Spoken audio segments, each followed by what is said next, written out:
સ્વામિનારાયણ હરે વચનામૃત કાર્યાની પ્રકરણનું 7મું ચટકીના વૈરાગ્યનું આત્યંતિક કલ્યાણનું. સ્વામિનારાયણ હરે સંવત 1877 ના કાર્તક સુધી પડવાને દિવસ રાત્રિના સમયે ગામ શ્રી કાર્યાણી મધ્યે વસ્તા ખાતેના દરબારમાં ઉત્તરાદી દ્વાર ઓરડાની આગળ દીપમાળા પૂરી હતી અને તે દીપમાળા મધ્યે મંચ હતો ને તે ઉપર પલંગ બિછાવ્યો હતો ને તે પલંગ ઉપર શ્રીજી મહારાજ વિરાજમાન હતા અને સર્વ શ્વેત વસ્ત્ર ધારણ કર્યા હતા અને પોતાના મુખારવિંદની આગળ પરમહંસ તથા દેશ દેશના હરિભક્તની સભા ભરાઈને બેઠી હતી. પછી ગામ બોચાસણ વાળા કાશીદાસે શ્રીજી મહારાજને પ્રશ્ન પૂછ્યો જે હે મહારાજ, ત્યાગી હોય તે તો નિવૃત્તિ માર્ગને અનુસર્યા છે, તે અખંડ ભગવાનના સ્વરૂપમાં વૃત્તિ રાખે છે, અને જે ગૃહસ્થાશ્રમી છે તે તો પ્રવૃત્તિ માર્ગને અનુસર્યા છે, માટે તેને તો સંસારની અનંત વિતમણા વળગી છે, માટે તે ગૃહસ્થાશ્રમી કેમ સમજે તો અખંડ ભગવાનના સ્વરૂપમાં વૃત્તિ રહે. મહારાજ કાશીદાન કાર્યાણીમાં મહારાજ વસ્તા ખાતરના દરબારમાં બેઠા છે, ત્યાં કાર્યાણીમાં વાત ચાલે. કાશીદા આપણે બોચાસણ વાળા કાશીદા બોચાસણના કાશીદા મહારાજના વખતમાં હરિભક્ત થયા અને કાશીદાના ત્યાં મહારાજ જમેલા વન વિતરણમાં. અને મહારાજ એ વખતે તપના વેશમાં, એટલે બીજું કંઈ જમે નહીં, પણ પછી મહારાજને ચોરામાં ઉતરેલા તે મહારાજને લઈ ગયા, એમની માતુશ્રીને બોલાવ્યા જમવા. તો જમવા બેઠા તો મહારાજે સંકલ્પ કરે કે આ ભાત જો ગાયનું દૂધ હોય તો ચપટી લઈએ તો એમની માતાજી ગાય દોવા, એ ગાયનું દૂધ મહારાજને આપ્યું, ભાતનું દૂધ જમી અને પાછા ગયા તો. પછી સવારમાં વહેલા કાશીદાન કહે પેલા વર્ણી જે જોગી આવ્યા છે એને બોલાવો. ત્યારે કાશીદા જાય ત્યારે મહારાજ ભાગી જતા રહેલા. મહારાજ પછી વણ વિતરણમાંથી જતા રહે. પછી જયારે વણ વિતરણ કરતા કરતા પ્રખ્યાત થયા ત્યારે પાછા બોચાણી ગયા. અને એ છે જે કાશીદાનો આ પ્રશ્ન છે કે મહારાજ આ ત્યાગી તો નિવૃત્તિ માર્ગ ભાઈ, એને બીજી ઉપાધિ છે કાંઈ? કોઈ જાતની બીજી ઉપાધિ નહીં, વ્યવહારની હગાનું વાલાનું રાખવું કરવું. આ સંસારી નથી, કેટલી બધી વિટંબણાઓ, એને તો ઉપાધિનો પાર નહીં. દીકરા દીકરી પરણાવવાની, હગાવાલાનું રાખ રખાવ, ને સરકારી દરબારી વહવૈયાનું બધાનું રાખવું પડે. એટલે વ્યવહારમાં આટલી વૃત્તિ રાખવા છતાં ભગવાન ભજવા એ તો બહુ બળિયા જીવ હોય એનાથી ભજાય. અને ત્યાગીના તો નિવૃત્તિ, બીજું કાંઈ કોઈ ચિંતા નહીં. નહીં છે તે હગાનું રાખવાનું, કોઈનું બધા સંબંધ તોડી નાખ્યો, એક ભગવાન સિવાય બીજો સંબંધ તોડી નાખ્યો. પણ મહારાજ કહે છે આ વચનાવત ચટકીના વૈરાગનું સમજાવે કે ચટકીનો વૈરાગ શું છે કે વિપત્તિ આવે, જાણું બહુ થઈ જાય, ઘરમાં કંકાસ થતો હોય કે એવી રીતનું જે વિપત વૈરાગ. જેમ ભરથરી હતા તે ભરથરીને રાગ હતું, બધું હતું, પણ એને જે જ્યારે પેલી પિંગળાએ દગો દીધો એટલે એને વૈરાગ થયો કે આ સંસાર ખોટો છે, આટલું હું એનું રાખું છું છતાં પણ આની વર્તી બીજ ચોટી એમ જાણીને પછી એનો એને ત્યાગ કર્યો. એવી રીતે ચટકીનો વૈરાગ થાય.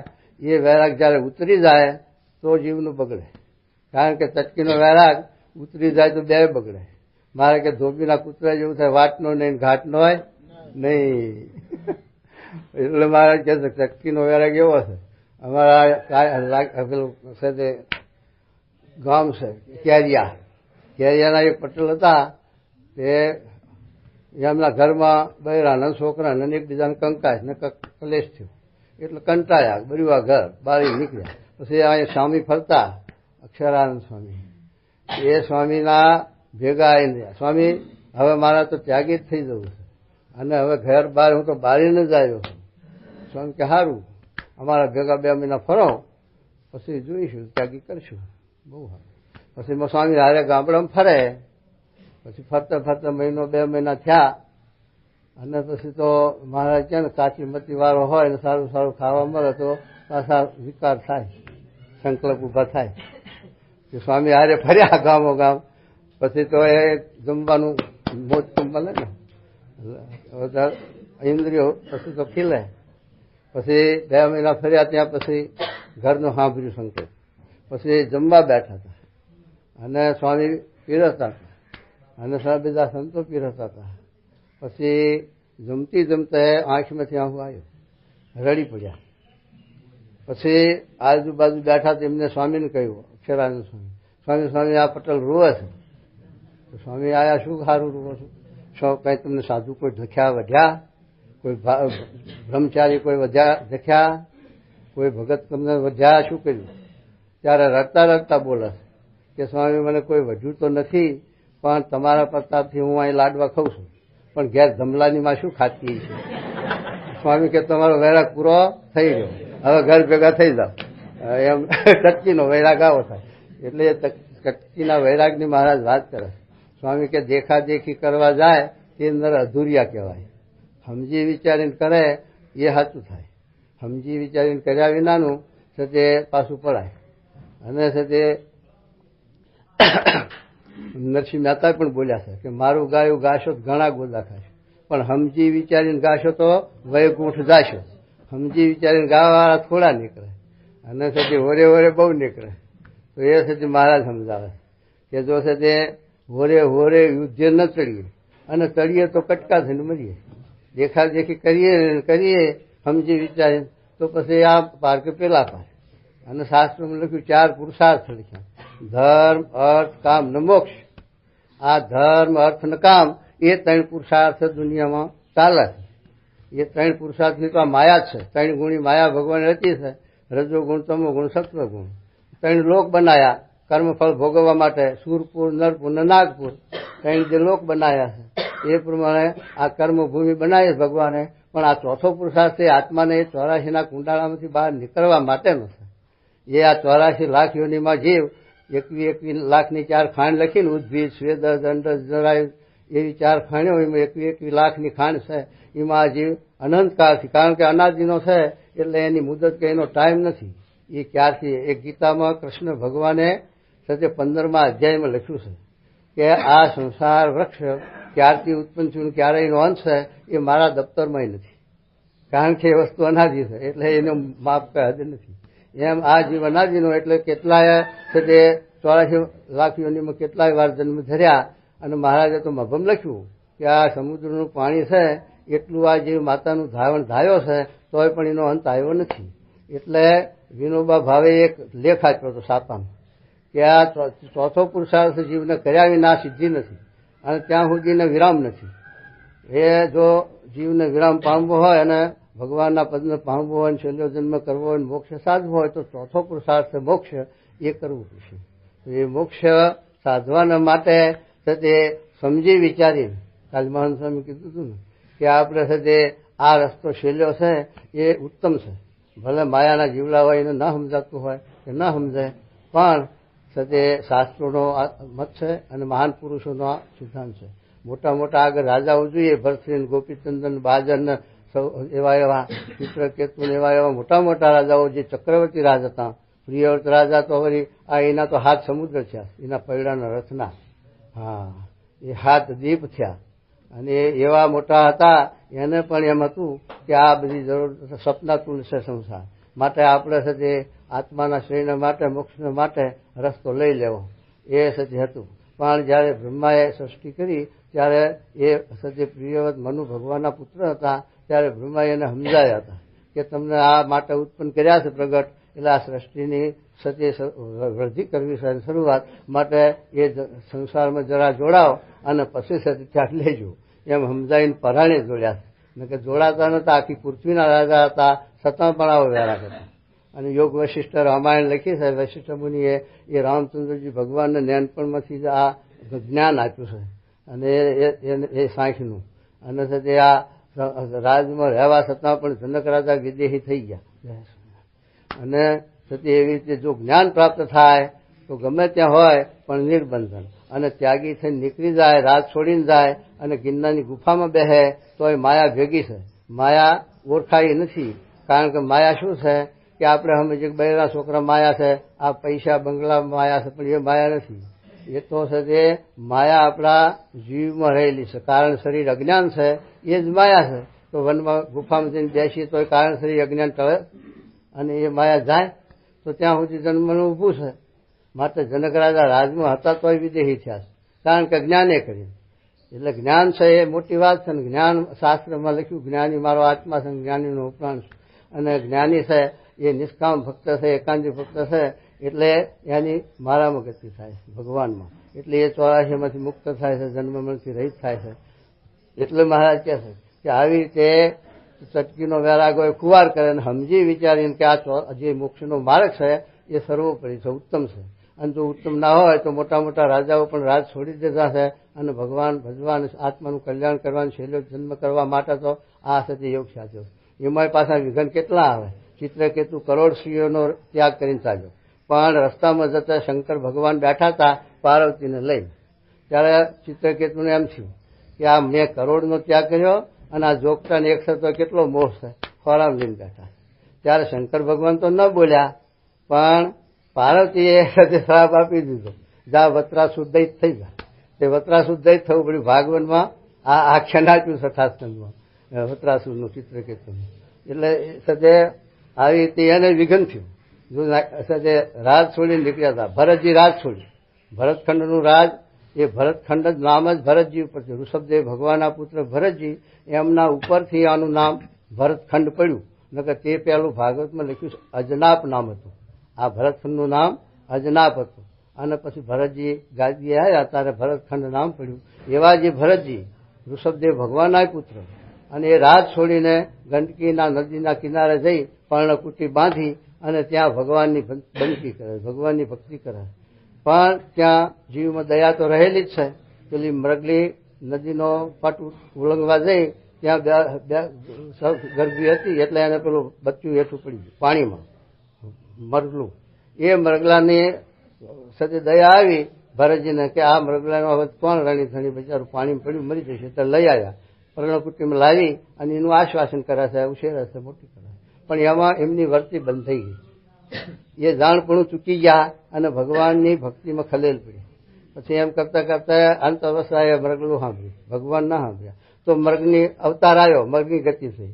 પછી મૃગના દેહમાં પણ આ વિદ્યા હતી, બ્રહ્મ વિદ્યા, આત્મજ્ઞાન, એ ભૂલ્યા નતા. એટલે ભગવાનની પ્રાર્થના કરી મૃગના દેહમાં, હે ભગવાન, આ હું ભૂલો પડ્યો, માટે હવે એક મનુષ્ય દેહ ફરીનો આપો તો ભૂલો ન પડું. હવે આવી રીતે છે તે પછી એને બ્રાહ્મણના ઘેર અંગીરસના કુળમાં એને બ્રાહ્મણને ત્યાં અવતાર આપ્યો અને પછી જળ ભરતની પેઠે વર્ત્યા અને પછી મોક્ષ સાધી લીધું. પણ કહેવાનું શું કે આવા મોટા રાજાઓ હતા, એ રાજ છોડીને પણ ભગવાન ભજવા નીકળ્યા છે. અને ભગવાન ભજવા નીકળ્યા એમાં પાછા આવા વિઘન આવરણ છે. જો સાચા પુરુષ મળે, સત્પુરુષ મળે ને એના આશ્રય કરીને સત્ય જો રહે તો એને આ માયા, આ વિઘન આવરણ ના આવે. અને જો સત્પુરુષનો સંબંધ ના હોય, ભરતજી વનમાં જ્યાં ખરા, રાજ મૂક્યું ખરું, પણ જો એમના માથે ગુરુ નતા તો એ સાથે ભૂલા પડી ગયા. અને સાથે જેમ આપણે ઉંદરને કહી કે બિલાડી આવે ભાગી જઈએ, પણ બિલાડી ઓળખાઈ છે નથી એને કે બિલાડી શું કહેવાય. એટલે સાથે ઉંદરનું ડોકું મેળવી નાખે. પણ એને બિલાડીને ઓળખાવી પડે. એમ જીવને પહેલી માયા ઓળખાવી જોઈએ, માયાનું શું રૂપ છે અને માયા શું કરે છે, અને માયા આ જીવના માથે કેવું સાથે આપે છે વિઘન. એ માયાને ઓળખાઈ હોય તો પછી એ માયાથી દૂર રહે. આપણે બાળક હોય અને પછી એક ડબ્બામાં ખાંડ પડ્યું અને એક ડબ્બામાં સોમલ પડ્યો હોય તો બાળકને એની જ્ઞાન નથી, એટલે બેમાં હાથ નાખશે અને બેયનું આમ કરવા જશે. બાળક, જ્ઞાનનું બાળક, એને ભાન નથી કે આ સોમલ કહેવાય, એના ખાંડ કહેવાય. પણ મનુષ્યને ખબર છે, મોટાને ખબર છે કે આ ઝેર છે, આ ખાંડ છે, ગરપણ છે, આ ખવાય, આ ન ખવાય, આ ખાય તો મરી જાય. એને જ્ઞાન છે તો એ નથી અડતો, અને બાળકને જ્ઞાન નથી તો ફાકડો ભરશે. એમ આપણને જો જ્ઞાન થાય કે આ સદે આ માયા છે, આ જીવને સદે નાશ કરનારી છે, વિઘન કરનારી છે, આવરણ કરનારી છે, દુઃખ, અને આ છે તે ભગવાનનો માર્ગ છે. એ આત્માના શાંતિને માટે, સુખને માટે અને ચોરામાંથી મુક્ત થવા માટે આ માર્ગ છે, એ સત્ય છે. એવું જો સત્ય એને જ્ઞાન થયું હોય તો એ માર્ગ એને સત્ય વિઘન કરતા, બંધન કરતા ન થાય. અને જો એવું સત્ય સમજણ વગર મૂક્યું હોય ચટકીએ કરીને તો એને જરૂર પાછું બંધન થઈ જાય. કારણ કે પેલા ઝાડ છે એને આપણે કાપી નાખીએ, પણ પછી બાજુમાંથી એટલા ફળા ફૂટે, એક થડને બદલે 10 થડ થાય, 20 થડ થાય. પણ જો એને મૂળથી કાઢી નાખો તો પછી ઉગે નહીં, પછી ફૂટે નહીં. એમ આપણે જ્યાં સુધી અજ્ઞાન ન ટળ્યું હોય મૂળમાંથી ત્યાં સુધી પાછો દેશકાળ લાગવાનો સંભવ છે. અને જો મૂળમાંથી અજ્ઞાન ગયું હોય તો પછી એને દેશકાળ લાગે નહીં. એટલે મહારાજ આ કાશીદાની વાત કરે છે. કાશીદા પ્રશ્ન પૂછે છે, મહારાજ ત્યાગી તો ભગવાનમાં અખંડ વૃત્તિ રાખે, કારણ કે એમને બીજી પ્રવૃત્તિ નહીં, બીજી ચિંતા નથી, ખાવાની પીવાની, લુગડાની લતાની ભાવ પૂછવાનો નથી, ઘીનો શું ભાવ છે, આ કાપડનો શું ભાવ છે, કે અનાજનો શું ભાવ છે, એ ત્યાગીની ચિંતા નથી. એ તો ચિંતાગ્રસ્તને માથે નાખી બધી. તો એ ત્યાગી તો બધું છે તે ભગવાનમાં વૃત્તિ રાખે. હવે ત્યાગી થયા પછી આપણે કેવી વૃત્તિ રાખવી છે તો પછી આપણે વિચાર કરવાનો કે આપણે એમાં વર્તી રાખીએ છીએ, પાછા આમની વર્તી રાખીએ. કારણ કે આ તો લાકડશી લાડુ છે, ખાય એ પસ્તાય ને ના ખાય એ પસ્તાય. લાકડશી લાડુનું એવું ને, કારણ કે પેલો લોરીવાળો છે તે વેરના લાડવા વાળી વેચતો હતો, પૈસો તે લીધો એને એમ થયું પૈસો છૂટી પડ્યો, કારણ કે વેરમાં શું ખાવાનું હોય, લાકડાનો વેરમાં એનું વાજળવું. પછી ના લીધો એને એમ થયું મારું મફત જેવું મળતો પૈસામાં તો મારાથી લેવાનો નહીં, ખાવાનો નહીં, રહી ગયું. એમ બે એને પસ્તાવો. એમ ત્યાગી થાય એને પસ્તાવો કે આ સંસારનો લાભ રહી ગયો, હવાજ રહી ગયો. અને ત્યાં સંસારમાં એને એમ થયું કે આપણે આ જરૂર કુવામાં પડ્યા અને આ તરી ગયા. એમ બે ને તે અનુભવ થયા વગર પસ્તાવો થાય. માટે જયારે અનુભવ થાય, અનુભવ જ્ઞાન, જીવ તદાશિત અનુભવ જ્ઞાન, પછી એને એ બાજુ ન જવાય. જો આપણે દૂધ સાકર ચોખા દૂધ કઢેલું પડ્યું હોય, પિસ્તા ચાવલ બદામ ને કેસર ને નાખેલું ઘોળેલું, પણ એમાં હાફની લાલ પડતે દેખાય, પછી એમાં આપણું મન જાય કે લાય પીવું ઘૂંટો, ત્યાંથી દોષ દ્રષ્ટિ થઈ જઈએ. એટલે એ પીવાનું બંધ કોઈ દિવસ થાય જ. એમ છે ત્યાં આમાં જયારે આપણે દોષ દ્રષ્ટિ થાય તો એ બાજુ લમણો ન જાય, ન કે જરૂર જાય. માટે છે તે મહારાજ આ કહે છે, કાશીદાને કહે છે કે કાશીદા કહે છે મહારાજ અમને વર્તી રહે પણ અમારે શી રીતે રાખવી, એ મહારાજ સમજાવે છે. શું સમજાવે છે બોલો. પછી શ્રીજી મહારાજ બોલ્યા છે, ગૃહસ્થને તો એમ સમજવું છે જેમ પૂર્વે 84 લાખ જાતના મારે મા બાપ તથા સ્ત્રી છોકરા થયા હતા, તેવા ને તેવા જ આ દેહના પણ છે. ને કેટલાક જન્મની મા બોન દીકરીઓ તે કેટલીક રઝળતીઓ છે, તેની જેમ મારે મમતા નથી, તેમ આ દેહના સંબંધી તેની પણ મારે મમતા ન રાખવી. એવી રીતે વિચાર કરીને એવો મમતા કેમ છૂટે? કેટલું અનાધિકારથી જીવને આ પાસ લાગી ગયા છે, એ શી રીતે છૂટે એ સમજે એકદમ છૂટે એવું છે. આ તો સમજણની વાત આપી, જ્ઞાનની આપી કે આ જીવ છે એ 84 લાખ યોનીમાં કેટલાય વાર ફર્યો, એમાં કેટલાય જાતના દેહ છે. આ વનસ્પતિમાં 21 લાખ છે, આ પક્ષીમાં 21 લાખ છે, પશુમાં મનુષ્યમાં 21 લાખ છે, અને એ છે તે આ સ્વેદજ એટલે પરસેવામાંથી જૂમાં કંચાચણ એ 21 લાખ ખાણ્યો છે. એવામાં કેટલા વાર જીવ ફર્યો. હવે જ્યાં જ્યાં ત્યાં નામ, રૂપ, આકાર, નાત, જાત, ગામ બધું નવું વસાયું. પછી આપણો મમત્વ ક્યાં રહ્યો કે હું ફલાણા ગામનો, ફલાણી મારી નાત, ફલાણું મારું કુળ, ફલાણું મારું નામ. એમ જે મમત્વ છે એ આત્માને નથી, એ દેહના ભાવનું. એ દેહના ભાવ ટાળવા માટે મહારાજ આ વાત કરે છે કે દેહના ભાવ ટળે તો એ મમત્વ જીવમાંથી ઓછો થાય. કારણ કે આ જીવને એ મમત્વ રહે તો આંખ મીચાય. એટલે આમાં કાંઈ છે નહીં. જનક રાજાને દ્રષ્ટાંત આપ્યું કે એને સપનું વાળી માગી ખાતા હતા અને પણ સળી પોકારી આંખ ઉઘડી તારે. પછી ઋષિઓને પૂછે, તે અષ્ટાવક્ર ઋષિ હતા, એને પૂછ્યું કે આ હાચું કા હાચું? તારા અષ્ટાવક્ર ઋષિ એને સમજાવે છે કે હે જનક, આ હાચું માનતો એ હાચું, ને આ ખોટું માનતો એ ખોટું. કેમ? તો કે તું ઊંઘી ગયો હતો ત્યારે તને સીધી ગામમાંથી માગી ખાધું, ટુકડા ભેગા કર્યા, ખાવા બેસતો હતો અને એ બધું હતું, તને મૂર્તિમાન દેખાતું, પણ આંખ ઉઘડી ગઈ એટલે એમાંનું કાંઈ હતું નહીં, કશું અસ્તિત્વ નતું એમાં. એ આંખ ઉઘાડી મીચેલી હતી ત્યાં સુધી સાચું હતું, ને ઉઘડી એટલે ખોટું થયું. એમ આ સળી પોકારે છે. મિથિલા તારી શહેર છે, નગરી છે, પણ તારી આંખ ઉઘાડી છે ત્યાં સુધી આ તારી છે તે નગરી, અને તારું આ છે તે સળી પોકારે છે. પણ તારી આંખ મીચાય પછી આમાં તારું છે. માટે આ સપનું છે ને એ સપનું છે. આ સપનું લાંબુ છે, પેલું ટૂંકું છે. પણ લાંબુ ટૂંકું તો આપણા મતે છે, બ્રહ્માના મતે તો છે જ નહીં. કારણ કે બ્રહ્માના આંખના પલકારામાં આપણા 60 વર્ષ જાય છે. બ્રહ્માના એક દિવસમાં 1000 ચોકડી જાય. સતયુગ, ત્રેતા, દ્વાપર, કલયુગ 43 લાખ ને 20,000 વર્ષ એક ચોકડીના. એમાં 1000 ચોકડી જાય ત્યારે બ્રહ્માનો દાડો થાય ને 1000 ચોકડી થાય ત્યારે રાત થાય.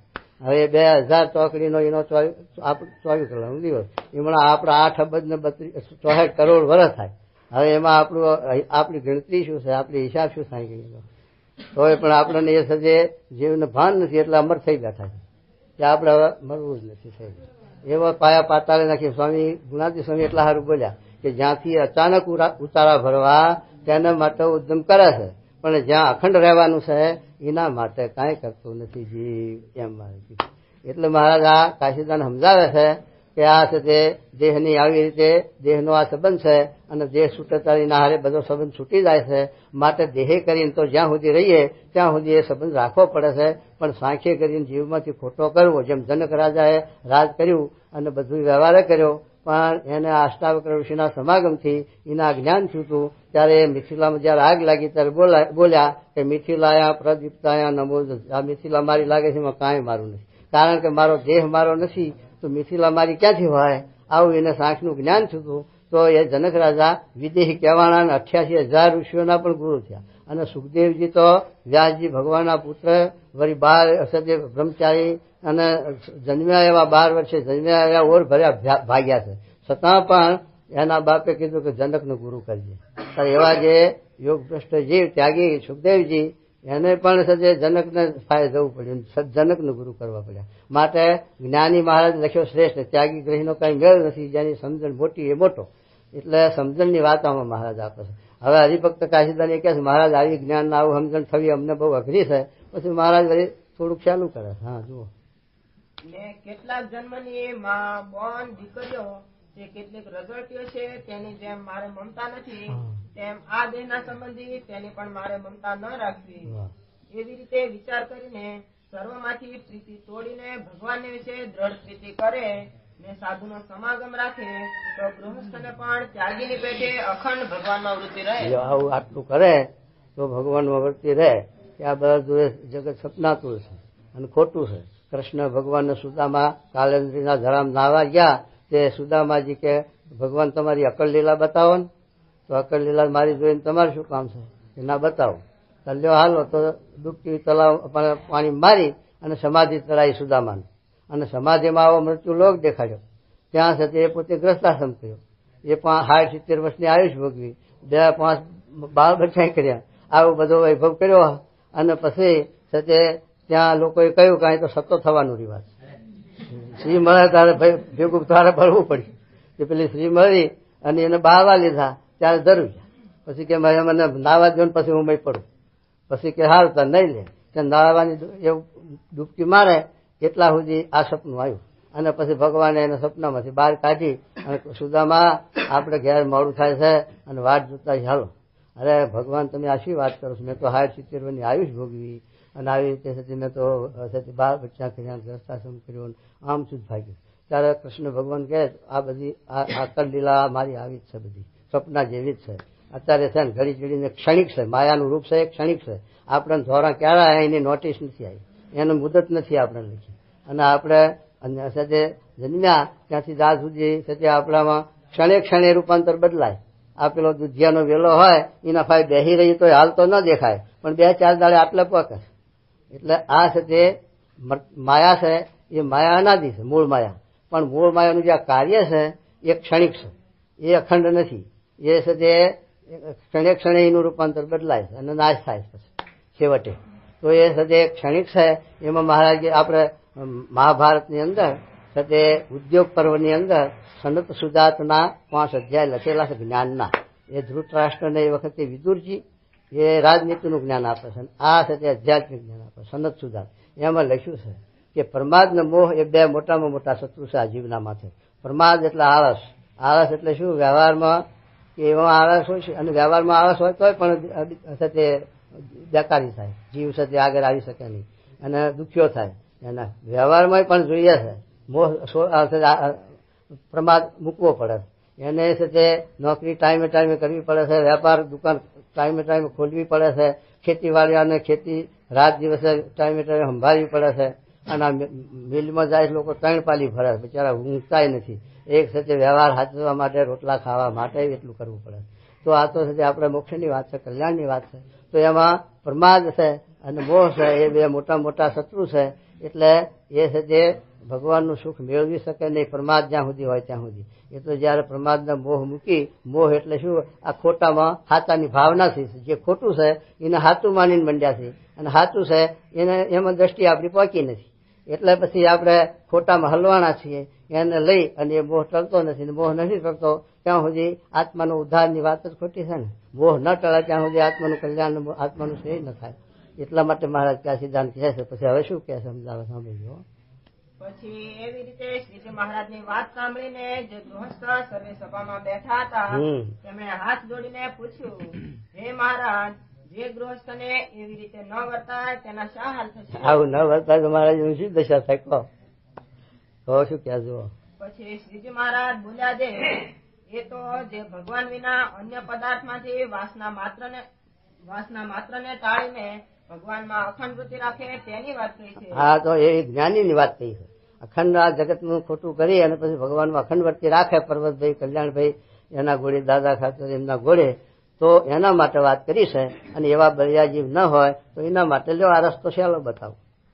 અને જે એવો બળ્યો ન હોય તેને તો સત્સંગની ધર્મ મર્યાદામાં રહેવું, મર્યાદા સત્સંગની પારવી, ધર્મ મર્યાદા. બીજું અને સંત ને ભગવાન તેનો જે પોતાને આશરો છે તેનું બળ રાખવું, ભગવાનનો આશરો રાખવો, બળ રાખવું. આવા મોટા પુરુષ હોય ભગવાનના ધારક એકાંતિક સત્પુરુષ, એનો સાથે જોગ રાખો, સમાગમ રાખો, એનું બળ રાખવું. જેમ સાથે આપણે એક વાત કરી મહારાજે કે સાથે ગરુડ પૃથ્વી ઉપર આવ્યો હોય અને એની પાંખમાં ચકલું બેસી જાય તેને વૈકુંઠ જવાનું અઘરું પડે નહીં.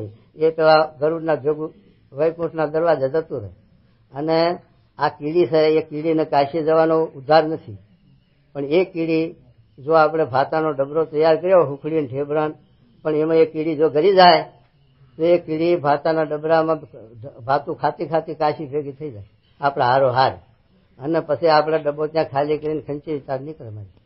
તો જો એને એ કીડીને કાંઈ દાખલો પડ્યો નહીં, એને ભાતું ન લેવું પડ્યું, અને એને કાંઈ વાહને ગોતવું ન પડ્યું, એને કાંઈ હથવારો ગોતવો, બધું મળી ગયું એને સહેજે સહેજે એ તરીને જતું હોય. આપણે અહીંથી મોમ્બાસા જવું હોય તો ગમે તેવો બાવો હોય કે ઉતારા વાળો હોય તો મોમ્બાસા બાહુબળે કરીને અથવા સાધને કરીને જઈ શકીએ નહીં. અહીંથી આપણે નદી ઉતરવી હોય તો ઉતરી શકાય, તલાવમાં તરવું હોય તો તલાવના હામા કાંઠે જઈ શકાય, પારો એવો હોય બળવાળો, અને એક વેરા પાણી ઉપર તરી શકે એટલી શક્તિ હોય તો પણ છતી તલાવને એમાં તરી શકે. પણ અહીંથી મોમ્બાસા જવું હોય તો આ 3000 માઇલનો આશરે દરિયો, એમાં કોઈનો ઉપાય નથી કે નાગો બાવો હોય કે ગ્રસ્ત હોય. પણ જો ગ્રસ્ત હોય અથવા નાગો બાવો હોય, પણ જો આગ બોટમાં કે પ્લેનમાં બેસી જાય તો બેયનું હામા કાંઠે વાહ ગયું. ગ્રસ્ત ભલે ઉચારો લઈને બધો બેઠો, ધોળા બળજિયા માણસ એનું ઘર વખરી બહેરા છોકરા બધું લઈને બેસે તો એ હામા કાંઠે પકાડી જાય. અને નાગરો બાવો હોય એ જો મેં બેઠો તો હામા કાંઠે પકાડે, જો કે ના મારા પાસે કશું છે નહીં અને મારે સીધું આશરો લેવો પડે તો મગરમચ્છ ક્યાંય વચમાં ખાઈ જાય. એમ સાધને કરીને આ ભવસાગર તરાતો નથી. સાધને કરીને આ લોકમાં આવરણ ના આવે, વિઘન ના આવે અને સુખ્યો દુખ્યો ન થાય એ હરક શોકની નદીઓ તરી શકે. પણ આ જન્મ મૃત્યુ અને ભવસાગર તરવો એના માટે ગમે તેટલો છે તે તપ કરે, ત્યાગ કરે, યોગ સાધે, યજ્ઞ કરે, તીર્થ કરે, બધું કરે, પણ ભગવાન કે ભગવાનના એકાંતિક સત્પુરુષ એને આશરો લીધા વિના, એના શરણાગતિ સ્વીકાર્યા વિના આ ભવસાગર તરાતો નથી. એવું શાસ્ત્ર માત્રનો સિદ્ધાંત છે. ગમે તે શાસ્ત્ર તમે બાઇબલ વાંચો, પુરાણ વાંચો, મહાભારત વાંચો, રામાયણ વાંચો, ગમે તે શાસ્ત્ર વાંચો, પણ દરેક શાસ્ત્રમાં આ લખેલું છે કે છેલ્લો જન્મ કરવો હોય, ભવસાગર તરવો હોય તો આ દુનિયામાં ભગવાનનું પ્રગટપણું હોય, અને ભગવાનનું પ્રગટપણું ના હોય તો ભગવાનના ધારક એવા જો એકાંતિક સત્પુરુષ હોય તો આ જીવ ભવસાગર કરી જાય છે. અને એ બેમાંથી એક ન હોય તો જીવને સંસ્કાર પડે છે, પણ આત્યંતિક કલ્યાણ થતું નથી. એ ગીતામાં લખ્યું, અનેક જન્મ સંસિદ્ધ થતો યાતિ પરાંગતિ. અનેક જન્મના એવા શુભ સંસ્કાર ઉદય થાય એટલે ભગવાન એનો પોતાનો અથવા તો એના ભક્તોનો જોગ આપે છે આપણને. અને એ જોગ આપે એના સંબંધે કરીને, એના આશ્રય કરીને આ ભવસાગર જીવ સહેલાઈથી અને વગન દાખલે વગન ઉપાધિએ તરી જાય. અને તે સિવાય દાખલો ગમે તેવા એકલ સંગીન સૌ ભરીને ચવન પરાસન ઇન્દ્ર ચંદ્ર બધા દેવતાઓ ઋષિ મુનિઓ સાધન કર્યા બાકી મેલ્યા નથી, રાફડા થઈ ગયા, ઉધેવ ખાઈ જઈશ, 20,000 વર્ષ પાણીમાં તપ કર્યા છતાં પણ માયાએ ભવસાગર તરવા દીધા નથી. અને વેદની શ્રુતિઓ લખાણ એનું શું કારણ કે કૃષ્ણ ભગવાનનો સંબંધ, કૃષ્ણ ભગવાનને ઓળખી દઈ. અયોધ્યાના વાંદરા અત્યારે જઈ તો આપણે લુગડા જ ખેંચી લે, દાળિયા તો પ્યાલી પાછા હાલે. હવે એ વાંદરાનું સૈન્ય એ 18 ફણી વહીને લંકામાં સીતાજીનો શોધ કરવા દીધું. માણસ કોઈ નતો, રામ લક્ષ્મણ સિવાય બીજો કોઈ માણસ નહીં આવતો રામાયણમાં. બધી વાનર સૈન્ય કહો. અને એ સાથે એને રામચંદ્રજી ભગવાનની પાદ બાંધવામાં મદદ કરી તો ભગવાને એનો ઉદ્ધાર કરી દીધો.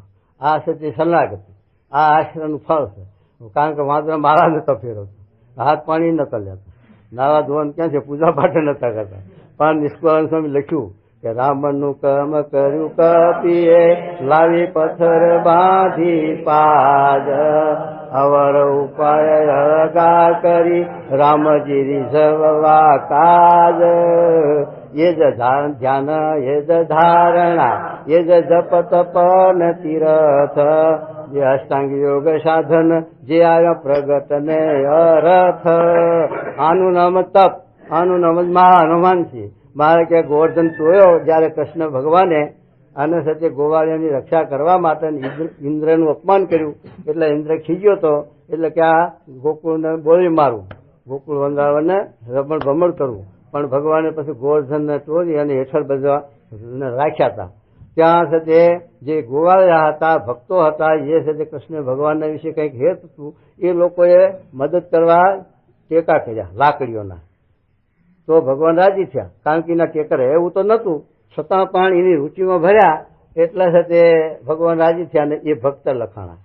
અને બીજા કેટલાક સાથે દૂર ઉભા રહ્યા, દૂર ઉભા રહીને તમાહો જુએ તો એ લખાય મનુષ્ય, એ તો જીવ દશા. અને જે એને તોડી ફાળવા સારું ટીંગાય કે આને પાડીએ હેઠો, તો એ અસુર લખાણા. એમ 3 પ્રકાર એમાં પડી ગયા. એમ સાથે જે ભગવાનનું કાર્ય એમાં જે રુચિમાં ભાવે એ ભગત, અને સાથે ના ભાવે તો જીવ મનુષ્ય સચવાળા છે. અને એને તોડી ફાળવા માટે તો તૂટે તો નહીં જ, અને એ ભગવાનનું કર્તવ્ય ભાગે પડે નહીં, છતાં પણ એનું પાન્યું અસુરમાં પડી જાય, અધોગતિએ જાય. 3 પ્રકારના ભક્ત લખ્યા: રાવણ, કુંભકર્ણ અને શૂર્પણખા. 3ની ભાવના જુદી. હવે સાથે રાવણનો શું અભિપ્રાય કે રામ મરે તો સીતા મરે, માટે રામનો દ્રોહ કરે અને સીતાજીનું ભજન કરે. અને શૂર્પણખાને શું કે જો આ સીતા મરે તો રામ મને મરે, એને રામનું ભજન ને સીતાનો દ્રોહ. અને વિભીષણને દે રામ લક્ષ્મણ જાનકી જય બોલો હનુમાન. એને મહારાજ ભગવાનના ભક્ત અને બધાનો મહિમા. વિભીષણને તો એ ભગત લખાણા. અને આ બેનું જો ભગવાનનો દ્રોહ કર્યો પણ રાવણે તો શું થયું? માથું કપાણું. અને ભક્તોનો દ્રોહ કર્યો શૂર્પણખાએ તો એનું શું થયું? નાક કાન કપાણા. એમ આપણે જો ભક્તનો દ્રોહ કરીએ, ગુણાતી સ્વામી, ગોપાલ સ્વામી એવા સંતનો દ્રોહ કરીએ તો આપણું નાક કપાય. અને જો મહારાજનો દ્રોહ કરીએ તો માથું કપાય. અને બેયનું ભજન કરીએ તો અક્ષરધામમાં જવાય. આ રસ્તો શું કહે જુઓ. અને સંત ને ભગવાન તેનો જે પોતાને આશરો છે તેનું બળ રાખવું છે. ભગવાન તો અધમ ઉદાહરણ ને પતિત પાવન છે, તે મને સાક્ષાત મળ્યા છે. પછી એવા શ્રીજી મહારાજના વચન સાંભળીને સર્વે હરિજન અતિશય રાજી થયા. હા મહારાજ, આ તમે જરાક ખ્યાલ બતાવ્યું. આટલું અમારાથી થશે, પણ આગળ બતાવ્યું તો અમને બહુ અઘરું પડે એવું. પછી શ્રીજી મહારાજે સંતને પ્રશ્ન પૂછ્યો છે, વૈરાગ ઉદય થયાનું શું કારણ છે? વૈરાગ સાથી આવે, વૈરાગ કેમ થાય છે તો કે. પછી જેને જેવો ભાષ્યો તેવો ઉત્તર કર્યો, પણ શ્રીજી મહારાજના પ્રશ્નનું સમાધાન થયું નહીં. પછી સર્વ મુનિ બોલ્યા છે, હે મહારાજ, એનો ઉત્તર તમે કરો. પછી શ્રીજી મહારાજ બોલ્યા છે, વૈરાગ્યનું કારણ તો એ છે જે સદગ્રંથ ને સત્પુરુષના વચન તેને સાંભળીને જેને ચટકી લાગે, અને ચટકી લાગે તે પાછી મટે જ નહીં. એવી જે ચટકી તે જ વૈરાગ્યનો હેતુ છે. ચટકીનો વૈરાગ શું કે આપણે આ શબ્દો પડે, આપણે આ નિશાળમાં ભણવા જઈએ છીએ, એમાં આપણે ત્યાં સત્સંગના જોગમાં આવીએ તો આપણને શબ્દો પડે કે આ જગત ખોટું છે, દેહ ખોટું છે, ભગવાન સાચા છે. એ શબ્દ આપણા જીવમાં થતી અસર કરે, એને લઈને આપણને ચટકી લાગી જાય. જેમ નદીનું પાણી અત્યારે આ પાણી વરસાદ છે ઉપરવાસ, અને વરસાદ સારો વરસે તો નદીમાં પાણી પૂર આવે છે. એ પૂર એવું આવે કે છે તે કોઈ હુંહરો પડી જ ના શકે, તાણી જાય. તો હાથી આવે તો તાણી જાય, માણસ તો પડી જ ન શકે. અને એટલું એમાં વેગ હોય, અને એમાં ઝાડા અને કંટાળો કાદવનો તણાયો જતો હોય. એ પાણી એ વખતે આપણે ઉપયોગમાં લેવું હોય તો કામ ના આવે. પણ એ જ્યારે બધું પૂર જરા સ્થિર થાય, નેત્ર નથી, ત્યારે એ પાણી આપણા ઉપયોગમાં આવે. પીવું હોય તો પીવાય, નવા ધોવાય, બધું થાય. એમ આ જીવને એ વખતે જ્યારે શબ્દો કાને પડે ત્યારે આવી રીતે જેમ નદીમાં પૂર આવે એને એમ થતી ચટકીનો વૈરાગ લાગે. પછી એમ જો એ જ્ઞાન જીવમાં ઇન્દ્રિયોમાંથી પછી અંતઃકરણમાં અને જીવ તદાશ્રિત અનુભવ જ્ઞાન થઈ જાય તો પછી એને એ પાકું થાય. અને જો ન થયું અને ઇન્દ્રિયોમાં જીવું તો પાછો એ દેશકાળ આવે સદે સત્સંગમાં અથવા જ્ઞાન, તો એનો વૈરાગ પાછો ઉતરી જાય અને પાછો સદે પાછો પડી જાય જીવ. એટલે મહારાજ કહે છે ચટકી લાગે એ ચટકી પાછી ઉતરવી ન જોઈએ એમ કહે છે. શું કહેવું? વૈરાગ્યનું કારણ તો એ છે જે સદગ્રંથ ને સત્પુરુષના વચન તેને સાંભળીને જેને ચટકી લાગે, અને ચટકી લાગે તે પાછી મટે જ નહીં, એવી જે ચટકી તે જ વૈરાગ્યનો હેતુ. આ વૈરાગનો હેતુ છે. મારે કે જ્ઞાનાંશનો વૈરાગ છે એને છે તે ઉતરવા ચડવાની વાત નહીં. અને જે જ્ઞાનાંશનો વૈરાગ નથી અને ચટકીનો વૈરાગ છે અથવા વપત વૈરાગ છે, એને ચડવા ઉતરવાનો ભય ખરો. જો છે તે મોટા પુરનો જોગ થઈ જાય અને જીવમાં જ્ઞાન ઉતરી જાય તો એનો વૈરાગ પાર પડી જાય અથવા છે તે ડરતા થઈ જાય. અને જો એવો જોગ ન થાય ને ઉતરતો જોગ કુસંગનો જોગ થઈ જાય તો તે હથોડું ખોવાય. એ બે પ્રકાર છે, કુસંગ અને સત્સંગ. સારા માણસનો સારા પુરુષનો સંગ થાય તો જીવ વર્ધી પામતો જાય, અને ઉતરતાનો સંગ થાય તો જે જીવમાં કંઈક આવ્યું હોય જ્ઞાન એ પાછું સળવી જાય, થઈ પાછો પડી જાય જીવ. એટલા માટે કુસંગ ન કરવો અને તે સત્સંગ રાખવો. તો આવા સંતોનો જોગ રાખીએ તો જીવમાં બળ આવે અને જ્ઞાન થાય અને સાચી વાત સમજાઈ જાય. જીવમાં સાચી વાત ઉતરે પછી એ નિર્ભય થયું. અને જ્યાં સુધી એને એ જ્ઞાન નથી હોય ત્યાં સુધી ચટકીનો વૈરાગ પાડી દે એને દેશકાળે કરી. એટલા માટે મહારાજ કહે છે કે હા.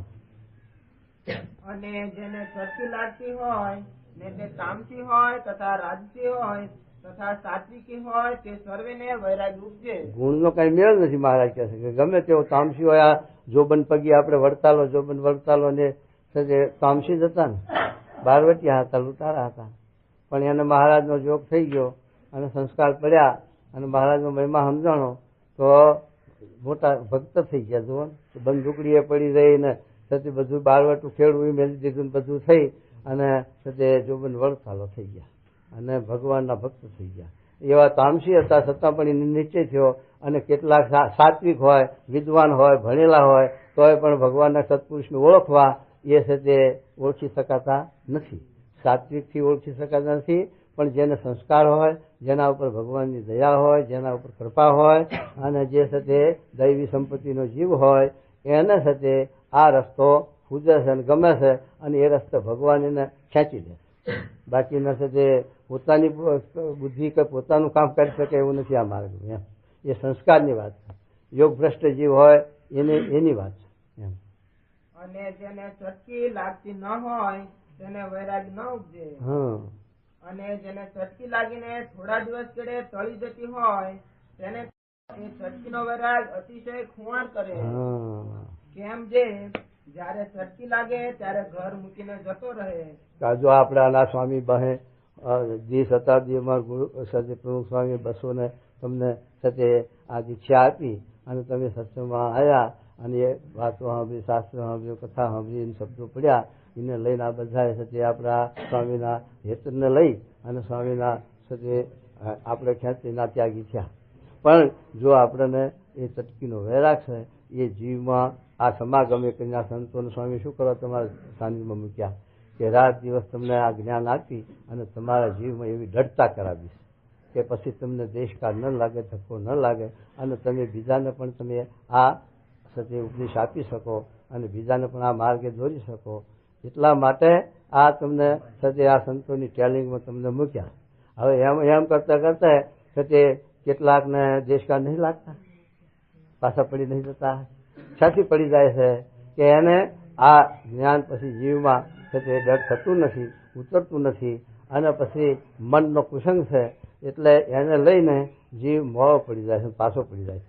મારું વાતો આપણે જાણતા હતા કે તે મંદિરોમાં તો ખાઈ પીને હોઈ જવાનું છે, અને તાગરજીના છે ખાવું ખાડો ને ખાટલો ત્રણ છે, માટે આપણે મજા પડશે. પણ આયા ચડી પછી આ ધારણા પાયણા ચાંદરા ને ફલવું પાસે તે સેવા કરો, પાયા ખોદો, મંદિરનો સાફ સુફ કરો, વારો. મારું વાત ભારે વહમું પડ્યું. પછી મુજાય, પછી કે ત્યાં સ્વામિનારાયણ સ્વામી મને ગોઠતું હોરતું નહીં, ઘર ભેગા થઈ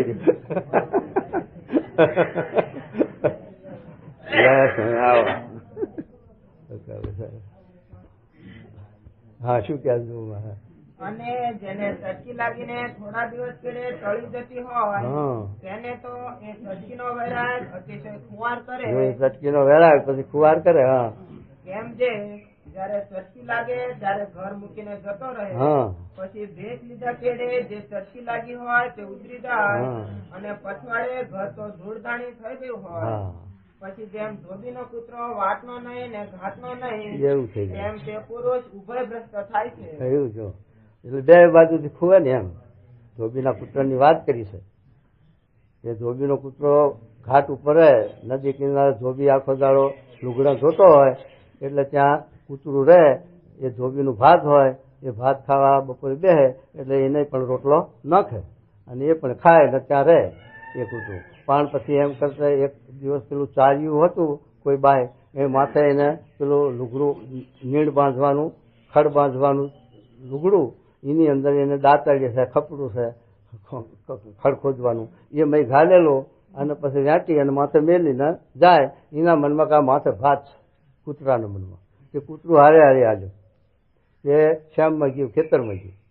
પછી પેલી બાઈએ તો આમ કરીને ચાર્યું હેઠું નાખ્યું, મેં ખપડું દાંતડું નીકળ્યું. કૂતરું જાણ્યું કે આમાં તો ખાઈ નથી ભાત. એ પાછું વળ્યું પણ આ શું થયું, ધોબીને રોટલો ખાવા બેઠા. પછી એણે વિચાર કર્યો કે આજ કૂતરું ક્યાંક બીજા વાળા ચડી ગયું છે, માટે કાંઈ નહીં, એને ખાઈ લીધું, કંઈ રાખ્યું વધ્યું નહીં. પછી કૂતરું પાછું આવ્યું તવરતું તો પેલો પરવારી ગયેલો ધોબીએ, અહીંયાથી એ ભૂખી રહ્યું પણ ના બને. એટલે કે કોઈ કહેવાય છે કે ધોબીનું કૂતરું વાંચનો નહીં ઘાટનો નહીં, બે બાજુ જ ખોયું. એમ આપણે બે બાજુથી પછી જાય, ના રહી ઘરના કે ના રહી અહીંના. માટે સમજી બ્રહ્માનંદ સ્વામીએ લખ્યું ને કે હોરે હોરે યુદ્ધ ન તળીએ અને તળીએ તો બસ. અરે જેમ ધોબીનો કૂતરો ઘાટનો નહીં ને વાટનો નહીં, તેમ તે પુરુષ ઉભય ભ્રષ્ટ થાય છે, અને જે દ્રઢ વૈરાગ્ય વાળો હોય છે તે પરમ પદ ને પામે છે. વૈરાગ વાળો હોય એટલે જ્ઞાન, વૈરાગ એટલે આ સત્ય સતનો વિવેક. આ સત્ય શું વસ્તુ છે અને સત્ય શું, આત્મા સત્ય છે, ભગવાન સત્ય છે, અને તે ભગવાનનું ધામ સત્ય છે. આ દેહ મિથ્યા છે, દેહનો સંબંધ મિથ્યા છે, આ લોકનો વૈભવ છે એ મિથ્યા છે. એટલે એ જો છે તે મિથ્યામાંથી આપણી વચ્ચે તૂટી અને જો સત્યમાં જોડાય તો આપણે છે તે આ જીવનો ઉદ્ધાર થઈ જાય. એમ કે આટલો પાટો બદલવાની જરૂર. રેલવે સ્ટેશન છે એ ગાડીને આપણે ફેરવવી હોય તો ગાડી ફરે, 50,000 માણસ ભેગું કરીએ તો ગાડી ઉચકીને ફરાય, આમ ફેરવવી હોય ફેરાય. પણ છે તે પાટામાં હાંધાઓ રાખે, કે હાંધાવાળો એ આમ કરીને આમ કરે આમ, એટલે પાટા આમ બે ભેગા હોય તો આટલો સેટ પડે, અડધો આગળ જો. પણ છે તે ગાડી આ પાટે જતી હોય આ પાટે બદલી જાય, આમ જતી હોય તો આમ જાય. ત્યારે આપણી આ જીવની ગાડી જાય છે દક્ષિણમાં, પણ જો આટલો પાટો એ આમ કરીને આમ બદલીએ તો ઉત્તરમાં, દક્ષિણમાં જાય છે ઉત્તરમાં ગાડી હાલી જાય. કેટલો દાખલો પડ્યો છે, કંઈ દાખલો. આટલું જ કરવાનું જરૂર છે, નથી ઘર બહાર છોડવાનું નથી, છે તે આ દેહના છે તે હુકાઈ જવાનું નથી, અને હુકાઈ જનારાને કલ્યાણ નથી છે સમજણ ના હોય તો.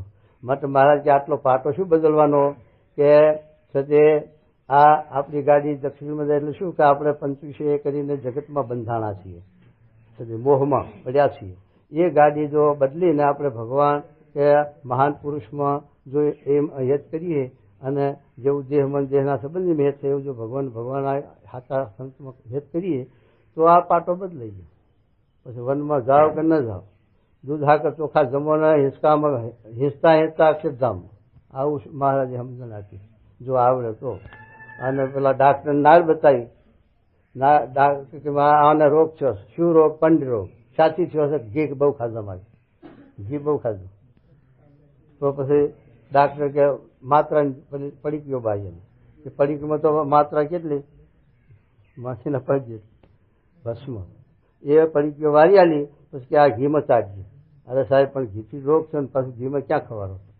તો પણ કે ઘીથી રોગ થયો હાતો, પણ આ મારી માત્રા ભાઈ ભળી એટલે એ ઘી પછી પાછું હવરું પડશે, એ પછી તમને રોગ ચાલશે. એમ આપણે પંચ વિષય કરીને આ જન્મ મરણનો રોગ થયો, લક્ષ 84 ભમાવે. પણ એ પંચ વિષય જો ભગવાન સંબંધી આપણે પાટો બદલી નાખીએ તો છે આ ગ્રસ્તો છે એ કોઈ છે ઘેર ખાયા વગર રહે, ભૂખ્યા રહે, પણ એમાં કેટલો ફેર પડે કે પોતાના અર્થે પતાવે અને પછી ભગવાનને ધર્યા વગર કે ભગવાનને અર્પણ કર્યા વગર ખાય તો એને બંધન છે અને એને રોગ, જન્મ મરણનો રોગ ઉભો. પણ એ છે તે આપણે ઘર હારું, ભગવાન ક્યાં કહે છે મને લાડવા ખવાનું? આપણે દાળ ચોખા, દાળ રોટલી જે ખાતા હોઈએ તે ભગવાનને નિવેદ ધરી અને પછી છે તે આપણે છે તે જો ઉપયોગ કરીએ તો એ નિર્ગુણ ભાવને પામે. આપણા ઘર, આપણે જો આ ગામમાં મંદિર હોય, હરિમંદિર, તો નિવૃત્તિ હોય તો જવાય, પણ જો ઘર મંદિર હોય તો ઘરની અંદર આવું હાટ્યું હોય, એની અંદર ભગવાનની પ્રતિમા હોય, એની અંદર આપણે સવારે ઉઠીને દીવો કરીએ, એની અંદર આરતી કરીએ, પછી આપણે એને થાળ ધરાવીએ, આ પ્રેક્ટિસ કરી હોય તો આપણે તો સમજીએ છીએ, પણ આપણા બાળકોમાં સંસ્કાર કેવા આવે? તો એ સંસ્કાર એનામાં આવે. અને આપણે છે તે પછી નાટક સિનેમા છાપવા ને એમાં આપણો તો તાલમેલ હોય તો છોકરામાં સંસ્કાર ક્યાંથી આવે? હા રાખો, આ સવારે ઉઠી સાપું પોતે, પણ કોઈ છે વચનામૃત કે ગીતા કે કોઈ એકાદું લાવો શ્લોક આપણે વાંચીએ કે વિચારીએ, એવું કોઈનું મન થાય? એ નહીં થાય. અમારા ઘનશ્યામી સ્વામી કે બાપા વગર ચાલે પણ સાપા વગર ન ચાલે. અને બીજું શું ખબર છે? પથારીમાં ઉઠ્યા એટલે દાંતણ, પાણી, નાવું, બધું ખાડે જવું બધું પસે, પણ ચા દેવી એનું જીત. મારા તે સ્વામી કે મા વગર ચાલે પણ ચા વગર ના ચાલે. સાપુન ચા, આ બેનું વ્યસન એ પથારીમાં જોઈએ, ઉઠતી વખતે જોઈએ. અને એ વ્યસન છે એવું જો આ વ્યસન પડે કે સવારે ઉઠીને ભગવાનની સ્મૃતિ કરવી, નહીં જોઈને ભગવાનને દીવો કરવો, ભગવાનની સાથે આરતી કરવી, આપણે સાથે પુસ્તક વચનામૃત હોય, ગીતા હોય, જે પુસ્તકોને આપણે એ પુસ્તકનું આપણે સાથે થોડું વાંચવું, એની અંદર એ શબ્દો આપણા જીવમાં મનન કરવા, તો એ શબ્દો આપણા જીવમાં અસર કરે તો વાતાવરણ શાંત થાય, સંસ્કાર પણ સારા થાય અને સાથે દિવ્ય વાતાવરણ થઈ જાય. અને પેલું છે એ વાતાવરણ બધું એવું થાય માયાનું તે માયાનું.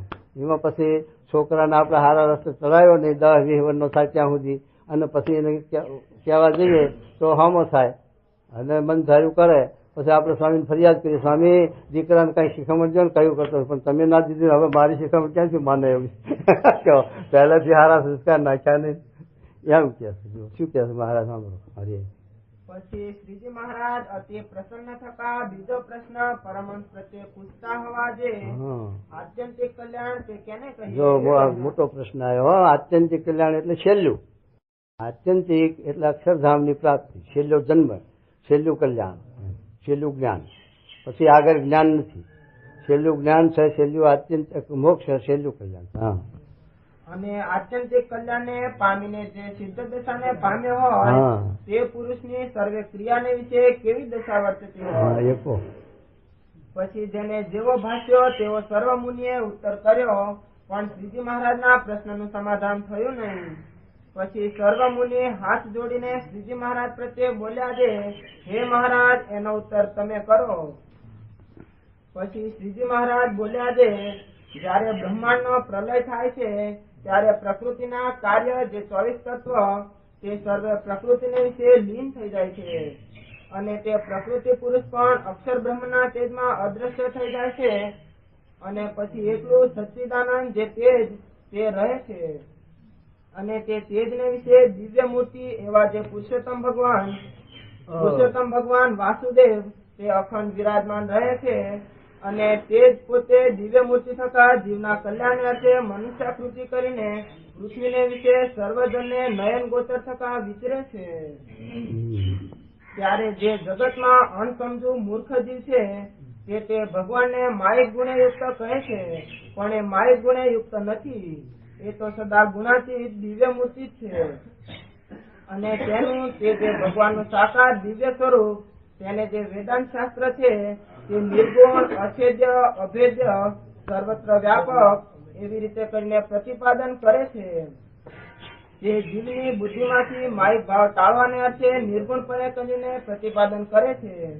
અને ભગવાન તો ઉત્પત્તિ, સ્થિતિ અને પ્રલય એ સર્વકાળની વિશે એક રૂપે કરીને જ વિરાજમાન છે, પણ માયિક પદાર્થની પેઠે વિકારને પામતા નથી.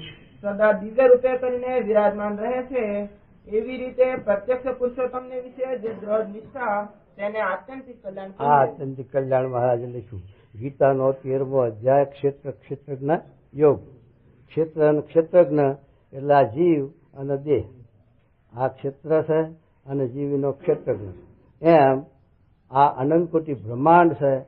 આ એક બ્રહ્માંડની આ વાત નહીં, એમાં તો અસંખ્યાત બ્રહ્માંડ છે. એ જેમ આપણે પેલા એરિયામાં રજકણ ઉડતી ફરે છે, આપણે કિરણ પડે ને સૂર્યનું, ઘરની અંદર સાપરું હોય એની અંદર કિરણ પડે, એમાં એ રજકણ દેખાય. ઉડતી તો બધા હોય, પણ અહીંયા અત્યારે આપણને દેખાતી નથી. પણ જો હવે એ તેજનો કિરણ પડે તો એમાં દેખાય. એ રજકણ જેમ ઉડતી ફરે છે એમ આ ચિદાકાશની અંદર બ્રહ્માંડો ઉડતા ફરે, એટલે એની સંખ્યા નથી, અસંખ્યાત બ્રહ્માંડો.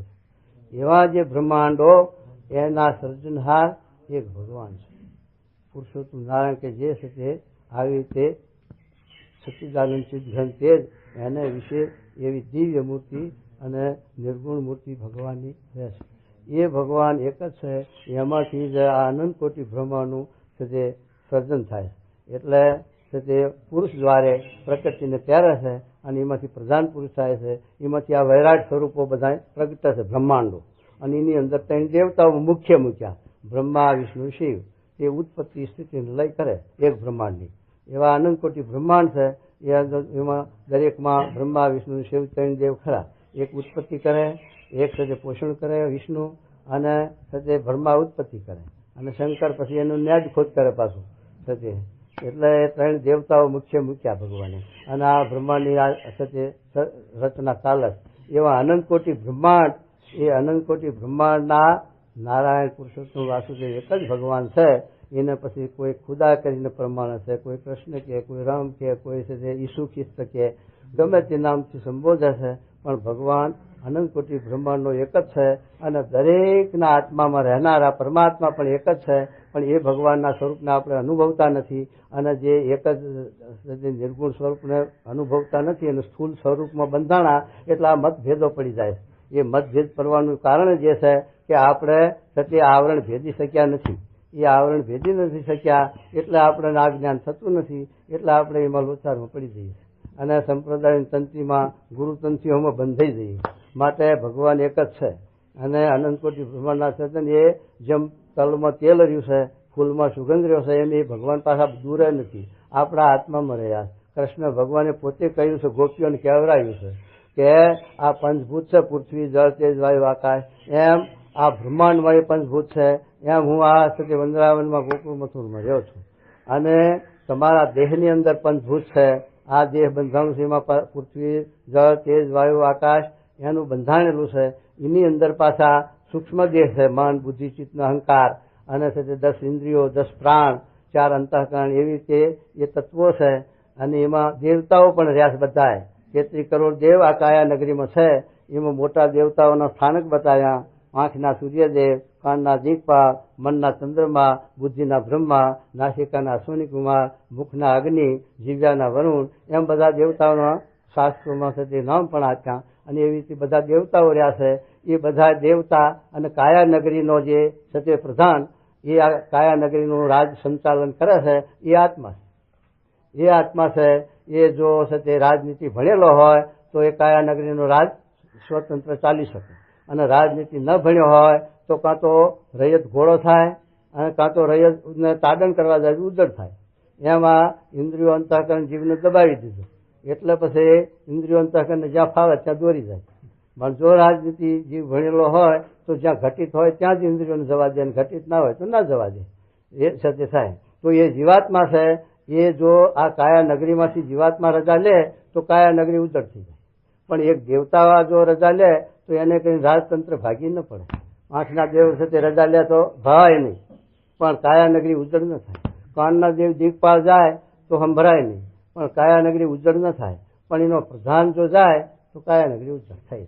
માટે એ સર્વે 33 કરોડ દેવતાનો ઉપરી આત્મા છે, અને એનો ઉપરી એક જ છે પરમાત્મા, શહેનશાહ ચક્રવર્તી ભગવાન.